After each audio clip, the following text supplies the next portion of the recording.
அஸ்ஸலாமு அலைக்கும். இன்றைக்கி நம்ம என்ன பார்க்க போகிறோம்னா, ஒரு குக்கரில் ஒரு 3 டீஸ்பூனு நல்ல எண்ணெய் கொஞ்சம் தாராளமாக ஊற்றிக்கிடுங்க. ஊற்றிக்கிட்டு இஞ்சி வெள்ளைப்பூடு பேஸ்ட்டு, ஒரு மிளகாய் வத்தல், கருவேப்பிலை இதெல்லாம் போட்டு நல்லா வதக்குங்க. வதக்கிட்டு கழுவி வச்சுருக்க மட்டன் எடுத்து நான் அதை போட்டு அதோட ஒன்றா சேர்த்து வதக்குறேன். இது கூட நம்ம மிளகு சீரகப்பொடி ரெண்டும் ஒவ்வொரு டீஸ்பூன் சேர்த்துக்கிடுங்க. சேர்த்துக்கிட்டு ஒரு பிஞ்சு மஞ்சள் பொடி, ஒரு பிஞ்சு வத்தல் பொடி, சும்மா ஒரு கலர் மாறுறதுக்கு தான். அதையும் அது கூட ஒன்றா நல்லா மிக்ஸ் பண்ணி நல்லா கிளறி கொடுங்க.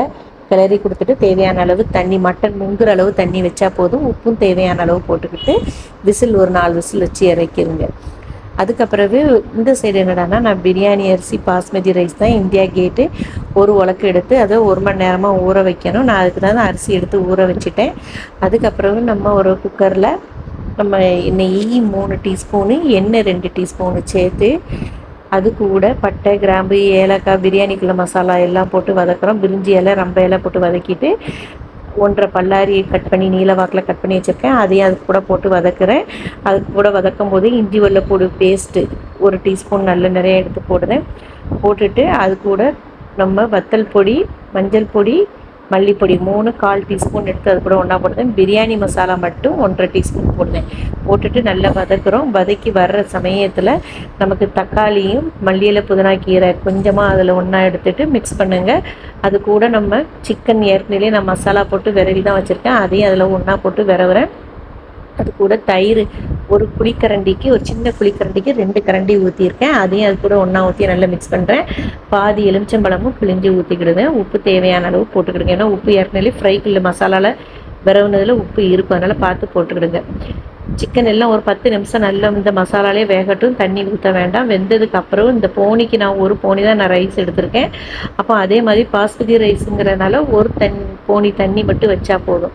நான் அதே மாதிரி ஒரு போனி தண்ணி வச்சுட்டு அந்த தண்ணி ஊற்றுற சமயத்தில் புதினாக்கீரை, மல்லியில் பேலன்ஸில் உள்ளது அதையும் அது கூட எடுத்து போட்டு நல்ல ஒரு கொதி வரட்டும். அது கொதி வந்ததுக்கப்புறம் அரிசியும் தேவையான அளவு உப்பு, அரிசிக்கு தேவையான அளவு உப்பும் போட்டு ஒரு கொதிக்க விடுங்க. ஒரு கொதித்ததும் ரைஸை சிம்மில் வச்சுருங்க. ஓயாமல் கரண்டி போடாதீங்க. கரண்டி போட்டிங்கன்னா சோறு உடஞ்சிரும் பாஸ்மதி ரைஸ். அப்போது அதையும் ஒரு 2 கொதி மட்டும் சிம்மில் வச்சுருந்தா போதும். சோறும் வெந்துடும். சோறு வெந்ததுக்கப்புறம் நான் சிக்கன் ஃப்ரைக்காண்டி பிரட்டி வச்சுருந்த மசாலா எடுத்து ஃப்ரை பண்ணி எடுத்து வச்சுட்டேன். சம்பலும் வச்சுட்டேன். உள்ளி, தக்காளி, டூட்டி ஃப்ரூட்டி அதையும் ஒன்றா மிக்ஸ் பண்ணி போட்டு வச்சுருக்கேன் தயிர் ஊற்றி. அதுக்கப்புறம் மட்டன் ஆயில் ஃப்ரை அதையும் எடுத்துகிட்டு அது இப்படி வெந்ததுக்கப்புறம் இப்படி கட்டியாக கிரேவி மாதிரி தான் இருக்கும். அதையும் எடுத்து ஒரு பிளேட்டில் எடுத்து வச்சுக்கிட்டேன். அதுக்கப்புறம் கேசரி, சேமியாவில் கேசரி கிண்டியிருக்கேன். அந்த கேசரி நான் பாதாம் பவுட்ரு போட்டு தான் சேர்த்து நான் மிக்ஸ் பண்ணி கிண்டியிருக்கேன். கேசரி நல்ல டேஸ்ட்டாக தான் இருக்கும். நீங்களும் ஒரு தடவை ட்ரை பண்ணி பாருங்கள். அதோட டேஸ்ட் அப்படிங்கிறது குழந்தைங்க எல்லாருக்குமே ரொம்ப பிடிக்கும் உங்களுக்கும். ஏன்னா நம்ம வேறு எந்த விதமான கலரும் நம்ம சேர்க்கலை. நம்ம பாதாம் பொடியில் உள்ள கலர் மட்டும்தான் அந்த லைட் எல்லோ கலராக இருக்கும்.